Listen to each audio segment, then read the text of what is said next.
ketika orang sudah masuk di kubur, yang sudah meninggal ini, kakek takah, saudara takah, teman takah, termasuk Rasulullah Muhammad SAW, sampai detik ini belum masuk surga.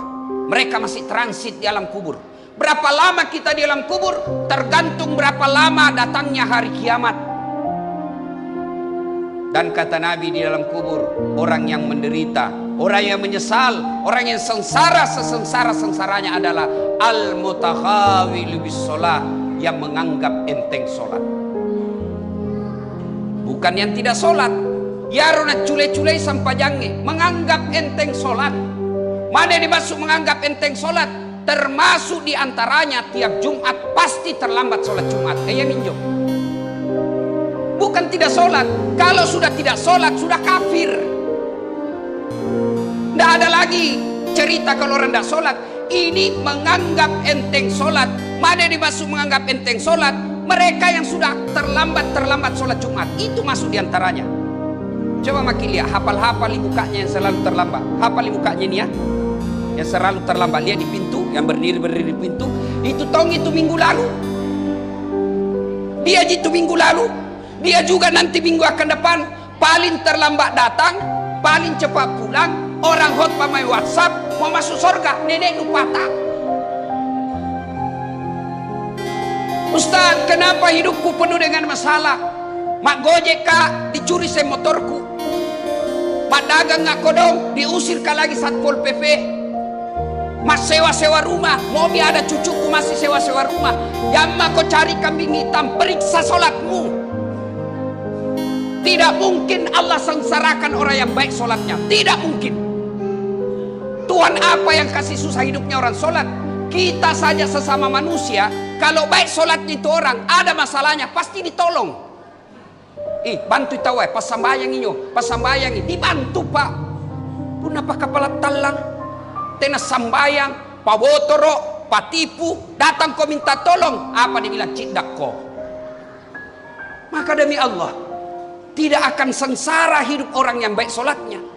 Maka periksa kenapa hidupku susah. Ada orang barangkali ngontra-ngontra hidupnya pak. Memang ngontra-ngontra hidupnya, tapi tenang hidupnya. Tidak punya rumah tapi masih tenang hidupnya. Istrinya tidak pabali-bali, suaminya tidak kurang ajar sama istrinya, anak-anaknya taat sama orang tuanya. Memang ekonominya kita lihat terbatas, tapi dia punya ketentraman jiwa dalam rumah tangga. Apa sebabnya? Karena baik sholatnya. Kita selalu berdoa, ya Allah lapangkan hidupku, ya Allah mudahkan ekonomiku, ya Allah perbaiki hartaku, ya Allah berikan saya kesehatan, ya Allah muliakan hidupku. Kita berdoa, Allah sambut doa kita itu. Allah sambut doa kita, Allah dengar doa kita. Lalu apa jawaban Allah? Hayya alal falah. Sini mah kok. Artinya itu hayya alal falah, sini kok, saya kasih kok apa yang kau mau. Tapi apa yang kita bilang ketika Allah panggil kita? Hayya alal falah. Sini kok semua kau yang di warung kopi, kau yang lagi main tenis, kau yang lagi dagang, sini kok, saya kasih kau apa yang kau mau. Tapi apa jawaban kita? Tunggu, lagi ada pembeli. Tunggu sebentar pi. Coba Tuhannya suruh menunggu. Kita lihat gaya hidupnya itu pejabat. Banyak kan kita lihat pejabat, wali kota, gubernur, menteri, kapolres, dandim. Coba lihat mereka, ada semua itu ajudannya. Coba mi, itu pejabat semua ada semua ajudannya. Kira-kira kalau wali kota panggil ajudan, berani kira-kira ajudan bilang tunggu pak? Berani kira-kira? Oh ajudan, bapak ndak lihat saya sibuk. Oh jago nu bos, dimutasi kok. Itu saja manusia kita tidak berani mengatakan tunggu. Lalu kenapa ketika Allah memanggil kita, dan itu pun cuma 5 kali sehari semalam. Nah saudaraku, sidang Jumat yang saya muliakan, sholat adalah rahasia kesuksesan kita. Demi Allah pak, tidak ada orang tidak ada masalah dalam hidup ini. Semua kita punya masalah. Ada yang rumah tangganya bermasalah, istrinya selingkuh. Ada yang rumah tangganya bermasalah, keuangannya kasihan. Ada rumah tangga bermasalah karena dia dipecat suaminya jadi kerja. Ada rumah tangga bermasalah karena anaknya nakal. Ada bermasalah dalam rumah tangganya karena macam-macam. Semua ada masalah. Nabi pun ada masalah.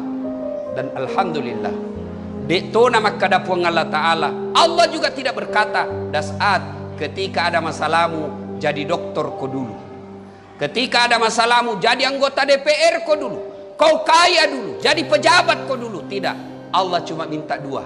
Ista'inu bisabri wassalah. Sabar kau, sempurnakan solatmu. Saya yang selesaikan masalahmu. Itu janji Allah, bukan janji politisi.